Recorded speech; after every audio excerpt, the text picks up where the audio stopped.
Ako si Catherine Torrio. Naniniwala ako sa kulang.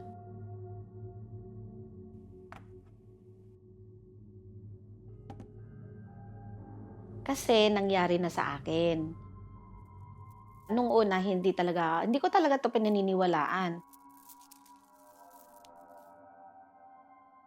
Pero dahil sa ako'y nagkasakit, namayat, sinasabihan na rin ako ng mga taong kakilala ko na baka nakulam ako at magpatingin ako. Doon sa mga taong naniniwala dahil nasaksihan nila. Hindi natin maitatanggi na sa langit ng mundo, meron at merong makukulam. Kaya nga sabi nila meron tayong good and evil, right?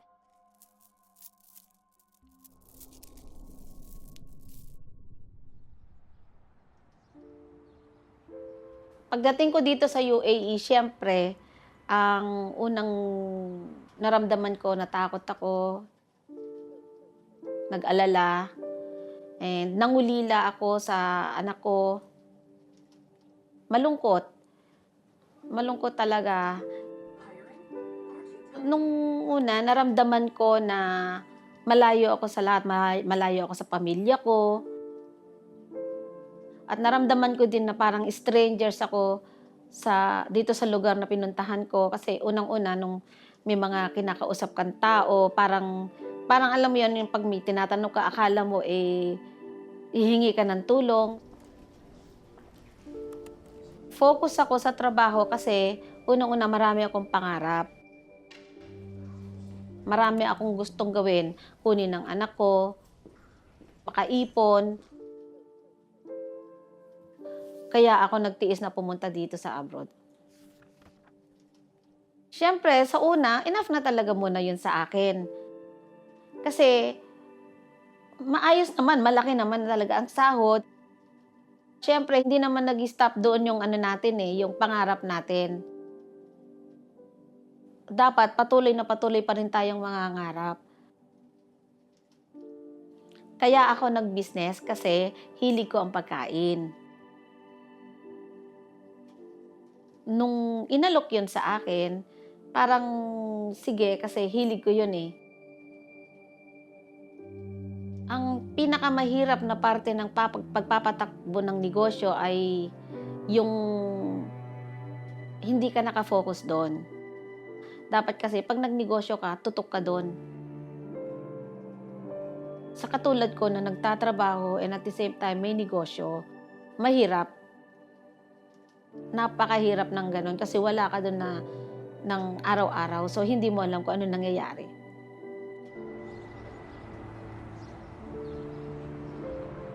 Pagdating ng pandemic kasi kailangan sarado talaga ang negosyo. Dahil wala dapat lalabas. Doon nag-umpisa ngayon yung bumagsak ang negosyo dahil wala ka namang income.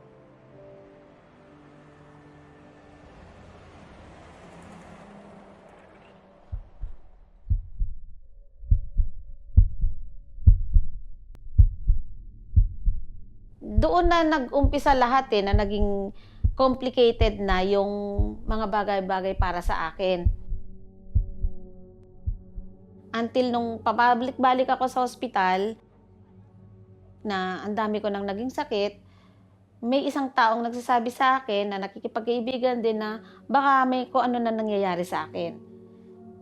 Ayun, dun na pumasok ngayon na kanya-kanyang ideya na sa nangyayari sa akin dahil ang payat-payat ko na. Nung nagiging sakitin na ako, ang iba sinasabi sa akin na magpa-check-up na ako. So nagpa-check-up naman ako sa clinic. Kung saan-saan na ako nagpupunta. Iba't ibang clinic, sa Sharjah, sa Dubai. Iba-iba din na binibigay na gamot hanggang inaabot na ako ng 10 gamot ang iniinom sa araw-araw na mas lalong lumalala ang pakiramdam ko. Meron ding mga nagsa-suggest sa akin na magpa-albularyo din ako. Nabanggit ko 'yun sa ate ko, and sa Pilipinas ang ate ko ay may kakilala. Ngayon nabanggit niya doon sa ano, sa kakilala niya na ang kapatid ko ay pabalik-balik ang sakit, hindi gumagaling. So, baka puwede mo siyang tingnan. Ngayon ang nangyari ay tiningnan nga ako, pinakita yung picture ko at sinabi nitong magtatawa sa ate ko na meron nga daw nangulam sa akin at hindi lang isa kung hindi dalawa. Una yung isa ay dahil galit sa akin, and yung isa naman ay dahil pineperahan ako. Hanap buhay niya kasi yun.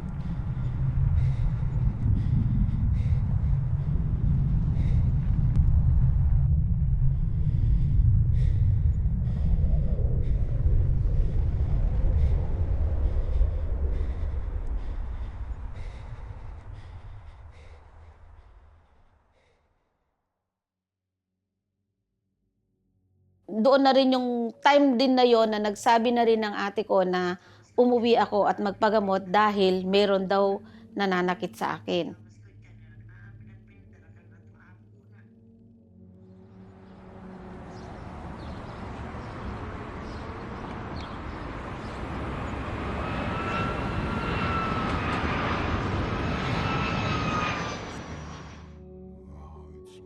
Pag-uwi ko ng Pilipinas, ang sabi ng manggagamot ay binuksan daw yung third eye ko.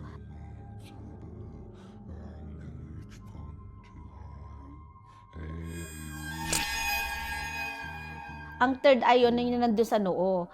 Kasi yan yung way daw nung mind magic na yon para madali niya ako ma-manipulate.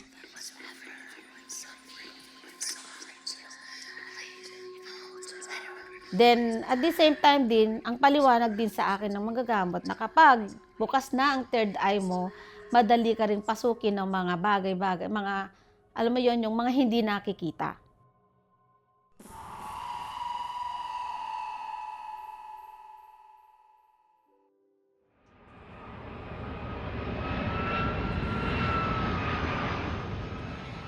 Bumalik ako dito sa UAE, matagal bago din naman nalaman nila na meron pala akong tumor.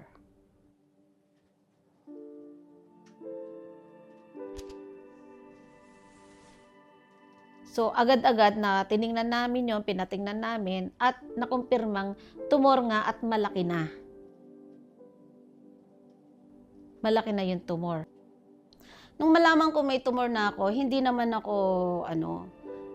ako natakot kasi unang-una, meron namang may mga gamot naman, may doktor naman.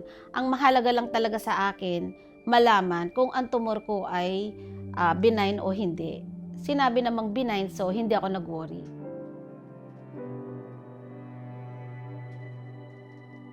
Kasi kung benign yun, sigurado ako maiksi na lang ang buhay ko.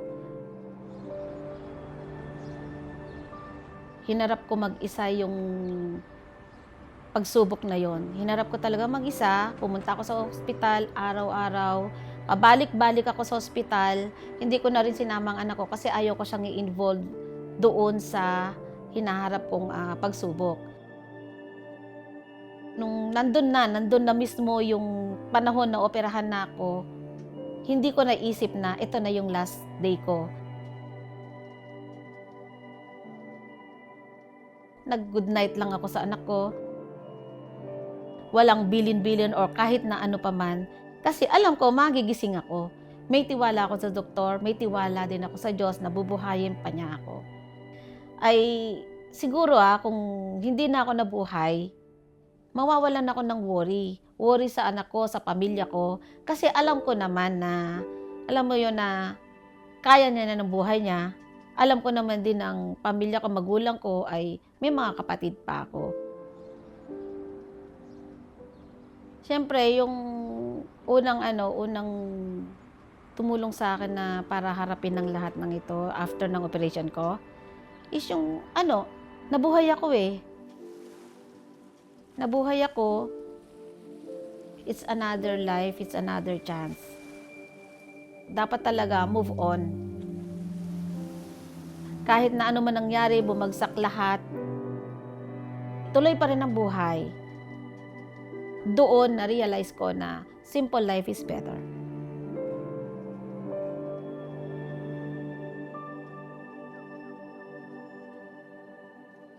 Sa lahat ng nangyari sa akin, malaki ang parte ng simbahan. Hinubog ako sa paniniwala. Hindi ko din mai-explain kung bakit. Pero dumaan sa isip ko na hindi kaya dahil nagkatumor ako dahil doon. Yun yung isang tanong na hindi ko maintindihan, hindi ko masagot kung dahil doon or talagang meron na talaga akong tumor.